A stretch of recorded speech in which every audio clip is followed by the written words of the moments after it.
Hello' friends, finally Assam পুলিচৰ পৰা এটা নটিচ মুকলি কৰি দিয়া হৈছে। ইয়াতে কিছুমান ডেটৰ বিষয়ে দিয়া হৈছে আৰু ৰি-এপ্লাই চলিব তাৰে বিষয়ে কিছুমান নটিচ দিয়া হৈছে। ইয়াতে চাব পাৰে 13 আজি মুকলি কৰিছে এই নটিচখন। এই নটিচখনত কি উল্লেখ কৰিছে আজি আমি এইবোৰ চাম। যদি ভিডিঅ'টো ভাল লাগে লাইক কৰিব, চেনেলটো ছাবস্ক্ৰাইব কৰিবলৈ নাপাহৰিব। ইয়াতে চাব পাৰে ষ্টেট লেভেল পুলিচ ৰিক্ৰুটমেণ্ট বৰ্ডৰ পৰা এই নটিচখন মুকলি কৰি দিয়া হৈছে।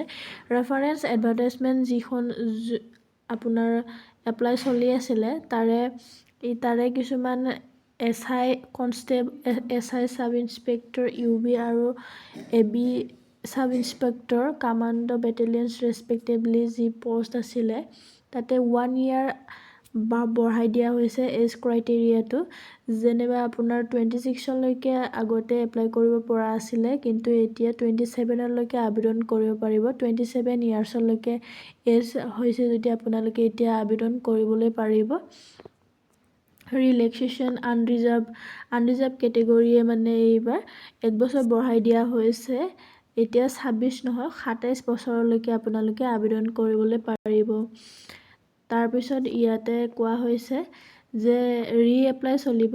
যিমান পোষ্ট ওলাইছিলে SI, UB, Assam police constable, এইবোৰ jail warder, Assam forest guard, এইবোৰ যিমান পোষ্ট ওলাইছিলে সেয়াৰে এতিয়া ৰি-এপ্লাই চলিব।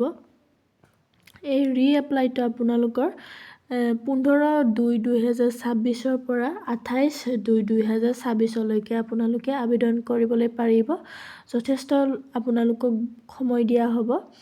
এই 15/2/2026 পৰা আপোনালোকে আৰু আবেদন কৰিবলৈ পাৰিব, এপ্লাই কৰিবলৈ পাৰিব। যোনসকলে আবেদন কৰিব পোৱা নাছিলে তেখেতসকলে এইবাৰ লাষ্ট চান্স, আপোনালোকে এইবাৰ আবেদন কৰি ল'ব।